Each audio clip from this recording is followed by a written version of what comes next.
আজকে আমি বানাই হারলাম ফিশ ফ্রাই যারে বলি আমরা বাংলাতে যারে আমরা বলি মাছ ভাজা আপনারা যেরকম করে খাইন যেটা খাইন এত মজা হয়েছে যে ফিশ ফ্রাই লেগে আমি মাছ আনছিলাম ওন থেকে আমি দুইটা মাছ পেয়ে রয়েছি। হ্যালো এভরিওয়ান, কেমন আছেন আপনারা? আশা করি ভালো আছেন, আমিও ভালো আছি। এর জন্য আমি যে মাছ আনছি ওন থেকে আমি দুইটা মাছ নিয়ে নিলাম। তারপরে আমি মাছের মধ্যে আসলে মাছগুলার যদি আপনি করতে চান তাহলে আঙ্গর মাছগুলো আগে আগে এই যে এইভাবে আগে কাটতে লোর লাগবো, কারণ মাছ যদি আইনে কাটতে না নয় মাছের তেল ভিতরে ঢুকতো না, সিদ্ধ হইতো না। এর জন্য আমি এখানে কাটতে নিয়ে তারপরে এখানে আটা দিয়ে দিলাম। আটা না দিলে আসলে ফিশ ফ্রাই হইতো না। এর জন্য আমি এখানে আটা, তারপরে হলুদের গুঁড়া দিয়ে দিলাম, তারপরে অন্য মরিচের গুঁড়া দিমু, মরিচের গুঁড়া দিয়ে দিলাম। মরিচের গুঁড়া দিয়ে তারপরে আমি এখানে একটু লবণ দিমু, কারণ লবণ না দিলে তো অন্য হইতো না, স্বাদ হইতো না। একটা তো কাহিনী শুনছুন যে লবণ ছাড়া যে রাজা বাই করে দেয়। লবণের পরে এখানে আমি একটু বেকিং পাউডার দিলাম, কারণ বেকিং পাউডার না দিলে আবার ফুলতো না, হইতো না, ভালো লাগতো না খাইতে আসলে ফিশ ফ্রাই লেগে। এর পরে আমি টমেটো সস দিলাম। টমেটো সস দিয়ে একবারে দেখেন সব পানি দিয়ে দিলাম, কারণ একটা টমেটো সস আর কত নি থাকে, এর লেগে সব পানি দিয়ে দিলাম। সব পানি দিয়া তারপরে দেখেন আমি একটু পানি দিয়ে দিলাম, কারণ পানি না দিলে তো আটা আছে, আটার মধ্যে পানি না দিলে কি আর হবো কই নাইনারা। তারপরে একটু পানি দিয়ে আটা দিয়ে মিশাইয়ে দিয়ে দেন, ভালো করে মিশাইতেছি, কারণ না মিশাইলে তো আর খাওন যেত না, আর হইতো না, ভিতরে ঢুকতো না, আর ভালো লাগতো না, স্বাদ যাবো আর সবই। তারপরে আমি একটা পাতিল লয়ে লইছি, পাতিলের মধ্যে দিয়ে দিলাম তেল, কারণ তেল না দিলে তো ফিশ ফ্রাই হইতো না, যারা বলে মাছ ভাজা তো হইতো না। এর লাগে আমি তেল দিয়ে দিলাম বেশি করে।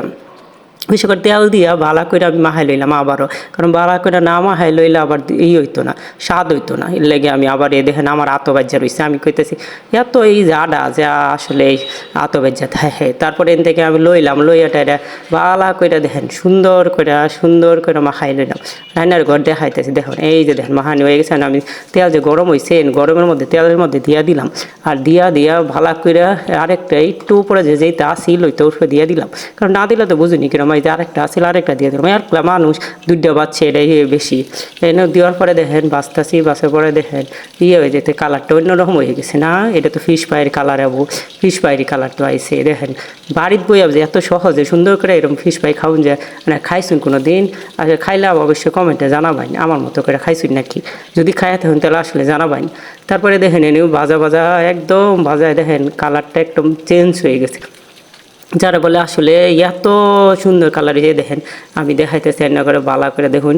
এই দেখেন কাঁচা থাকলে আবার খাওয়ান মজা হইতো না, এই জন্য কাঁচা লাগিয়ে আমি দেখতেছি ভালো করে বাঁচতেছি। শক্ত ও লাগবো, শক্ত না হইলে মশমশা না হইলে তো আর স্বাদ হইতো না। এই দেখেন প্রায় মশমশা আমার হয়ে গেছে, দেখ সুন্দর করে হয়ে গেছে। ওখানে হয়ে যাওয়ার পরে হয়তো আমি একটু মাথার তেল দিয়ে দিলাম, কারণ মাথার মধ্যে তেল না দিলে মাথার মধ্যে আবার ঢুকতো না, এটা তো এনে বুঝুনি। এর বুঝার লাগে আমি আসলে আবার তেল দিয়ে দিলাম।